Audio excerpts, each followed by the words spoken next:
Do you want a build that can do this? Or maybe this? If either of those clips appealed to you, watch this entire video. Today, we're going to be talking about my variation for the Diablo 4 Bowazon build. In this video, I'll cover build variations, skill leveling, required aspects, the Paragon Board, gear, and a final overview of the build. Now, before we get into this build, I value honesty, and I need to mention that this build is not as strong as the two builds I've shown before. This build is more focused on enjoyment, but even with that said, I'm level 74 running this build, and I'm still able to clear Nightmare Dungeons 25 to 28 with ease, where the enemies are 5 to 8 levels higher than me. With that out of the way, first, let's talk about the variants. For build 1, we have Bowazon. The skills used in my Bowazon variant of the Rapid Fire build are Concealment, Shadow Imbuement, Poison Imbuement, Rain of Arrows, Puncture, and of course, Rapid Fire. The idea with this variant is that you're activating Concealment to get a guaranteed vulnerable application on your next skill. Then, you activate Rain of Arrows on a massive pack of enemies, and this is kind of insane because the entire radius of Rain of Arrows will apply vulnerable, and then we pop our first imbuement, generate combo points, and mow down enemies with Rapid Fire. But for an alternate and probably a sadly stronger variant, we have Rain of Arrows being replaced with Poison Trap. Poison Trap is really nice for this build for 3 reasons. 1, we aren't having to keep our distance as much, so we'll be able to consistently place Poison Trap. 2, Poison Trap knocks up all enemies hit, allowing us time to generate combo points and then dump damage with Rapid Fire. And then 3rd, Poison Trap also has a chance to reset our imbuements, and the imbuements are a must for this build. Without them, Rapid Fire hits like a wet noodle. So now that we've gone through the way this build works, let me show you my skills page. So now I'm going to run you through the build. For the basic skill, we're going to take Puncture. This is just my skill of choice. You can absolutely go Forceful Arrow, and if you do want to go Forceful Arrow, you would go with Fundamental for the knockback to capitalize on Concussive. But again, that's up to you. The thing about Forceful Arrow is it's just a slower version of the build because you are using your basic skill a lot to get your combo points, and Puncture lets you do it a lot faster, and that's why I prefer it myself. But again, to each their own, and you can absolutely go Forceful Arrow. But with Puncture, I'm then going to take Fundamental Puncture. We're going to take 3 points into Stutter Step for the movement speed, max out Rapid Fire, and take Improve Rapid Fire. Improve Rapid Fire is really nice because it capitalizes on all the vulnerable we're putting out, which you'll notice in this build is quite a bit. Then we're going to take 3 points into Concussive because we do knock down enemies quite often with this build. 3 points into Weapon Mastery for the stat increases. Then for my movement skill of choice, I've gone with Concealment. Now, in my opinion, the Concealment thing here with Subverting Concealment is required to run Rain of Arrows because it basically means that Rain of Arrows is a massive application of vulnerable, and that's why it's so good. However, you don't have to run Concealment, just if you do decide to go with like Shadow Step, Caltraps, or Dash, I would recommend probably swapping off of Rain of Arrows and going with Poison Trap. So just keep that in mind. But anyway, then I take 3 points into Exploit for the extra damage, Malice for the extra damage. Then we take Shadow Imbuement and Poison Imbuement. Like I said before, this build relies a lot on the imbuements to enhance the damage of Rapid Fire.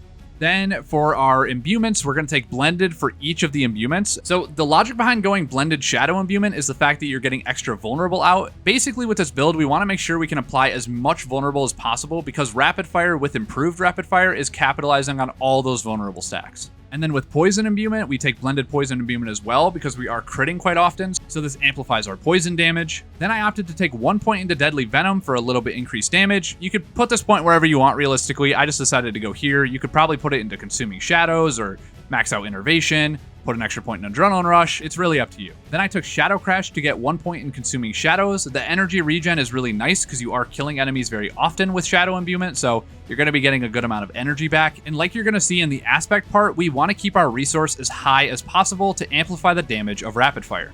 Anyway, I'm also going to take Precision Imbuement to make sure that our imbued skills are critting, 2 points into Innervation for extra energy, 1 point in Adrenaline Rush to unlock Haste. Haste is just a very nice quality of life thing to have. Then, like I mentioned, we're going to take Rain of Arrows if you're deciding to go with Variant 1, with both of the upgrades. And then for our passive, we take Precision. So for Variant 2, if you wanted to run Poison Trap, the only thing I would change here is pull my points out of Rain of Arrows, put points into Poison Trap, take Countering Poison Trap for the chance to reset your imbuement cooldowns, Then for this variant, I would actually pull a point out of haste, a point out of innervation, and then put 2 points into debilitating toxins for a little bit of damage reduction on enemies. But anyway, that's the 2 variants for skills. Let's move on to the aspects. So if you watch my video about the penetrating shot build, this one is very similar, and I'm going to show you it really fast. For the helmet, I'd recommend Harlequin Crest, just for the extra 4 ranks in your skills and some damage reduction. It's really nice to have. Sadly, I haven't been lucky enough to find one yet, but hopefully you have. Then for the chest armor, we're going to take Aspect of Might for some tankiness, Accelerating Aspect for some extra attack speed when we crit, because we're critting very often. This can be changed, by the way. You can absolutely go with Rapid Aspect is another good option for this slot as well. I'm running this actually right now in game. I think Accelerating Aspect's also great. It's up to you. If you want to go Rapid, feel free to do so. Completely up to you on this choice. Then for our pants, we're going to take Aspect of Disobedience for extra tankiness. Rogue is very squishy, so we do want to try to make ourselves as defensive as possible. Then for my boots, I take Penitent Greaves, and the reason for this is that if I'm kiting away from enemies and they happen to walk in my slow trail, I'm getting damage amplification when they walk through it. Then for the weapon, we're going to take Edgemaster's Aspect, and this is one that you really need to understand if you want to play this build. Basically, it's going to amplify our damage based on how much energy we have. So this means you're not trying to spam rapid fire, and that's why we're running combo points. Like I mentioned when I showed you the breakdown, this part of the build is really important to understand. You want to stay as high on energy as possible because you're doing more damage for the more energy you do have with this aspect. And since it's on our ranged weapon, this effect is actually doubled, and if you get a good roll, you can get up to 40% damage, which is huge. Anyway, then for the amulet, we're taking Aspect of Repeating for the extra ricochet chance on rapid fire. For ring slot 1, I'm taking Aspect of Corruption to amplify our imbuement skills. As you saw in the build earlier, like I talked about, we're doing a ton of vulnerable, so this aspect is a no-brainer.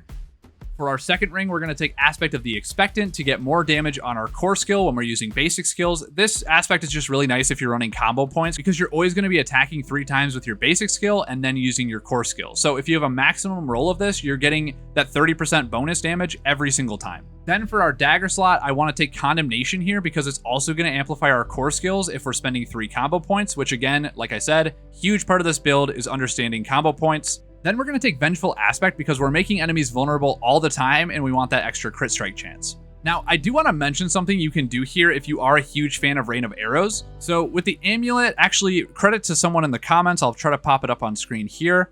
You can actually take Word of Hakan here for the extra damage on Rain of Arrows. It'll make Rain of Arrows feel a lot more like a Bowazon Diablo 2 build. But if you do this, you're replacing one of our big sources of damage for rapid fire. So you would need to, at bare minimum, swap your gloves to the aspect of repeating. So the only problem with doing this version of the build, in my opinion, is just that you're losing that chance of rapid fire ricocheting, and that ricochet chance on rapid fire is very important. So do keep that in mind if you want to run this variant of the build. So now that we've talked about the skills and how the build works, I'm going to quickly run you through my Paragon board and some of the reasoning. If you have any questions or I don't go in depth enough, please feel free to ask me below and I'll answer. I just like to make these videos nice and sweet, nice and quick, so you can just grab the information and try the build out for yourself. Anyway, I've snaked to the right here and grabbed the Prime node for the 20% damage. Then snaked my way up to the Glyph socket where I put in combat. Then you can see around the board I'm getting all the intelligence required to get that extra bonus. Then I snaked my way to the left here, and I got this extra magic node for the 5% damage.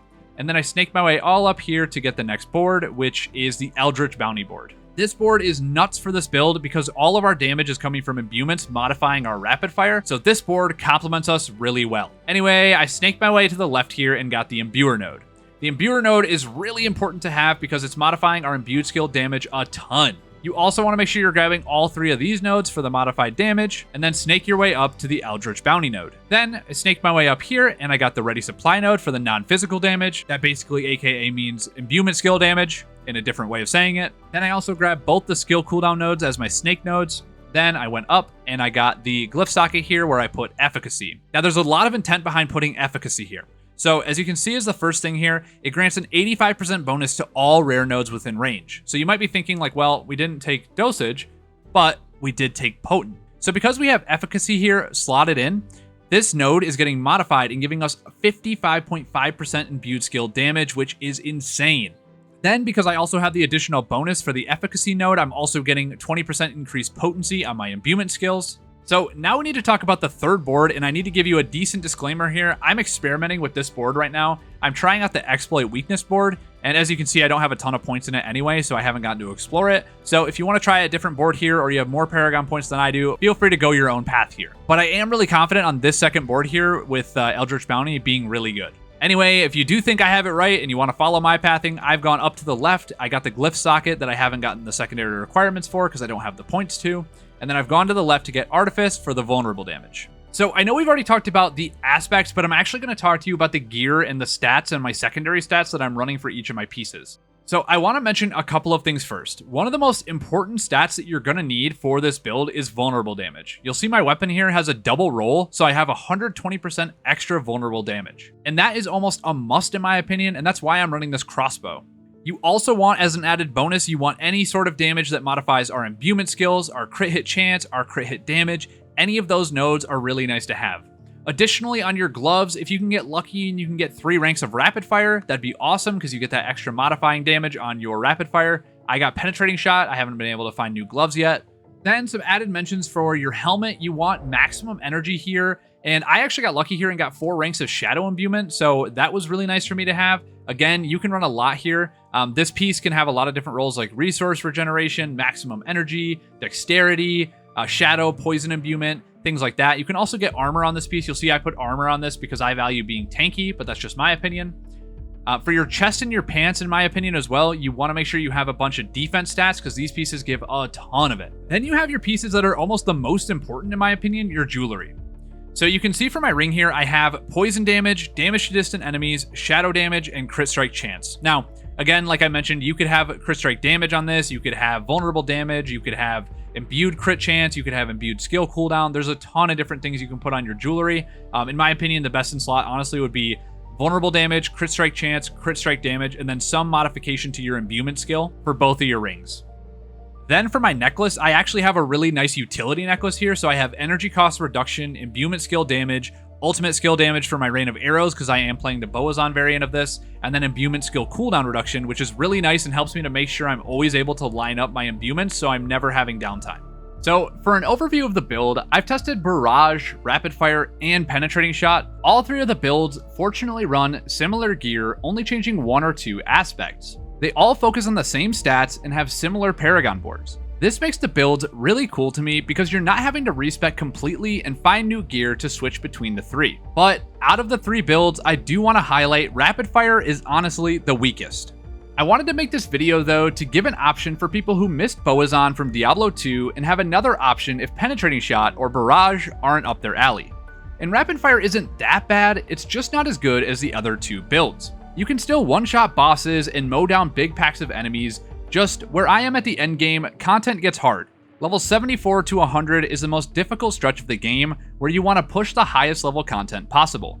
And of the 3 ranged builds, the order of my testing goes Penetrating Shot, Barrage, and then Rapid Fire. But anyway, that's going to do it for this build guide. Let me know if you'd want me to release a guide for the Barrage build as well. I will note, it's a very similar build, so the video wouldn't be jaw-dropping to watch. Anyways though, thank you so much for watching. If you want more guides for Rogue and other classes which I'll be working on this weekend, make sure to subscribe. That's going to do it for me though. My name has been valued and I'll see you in the next one.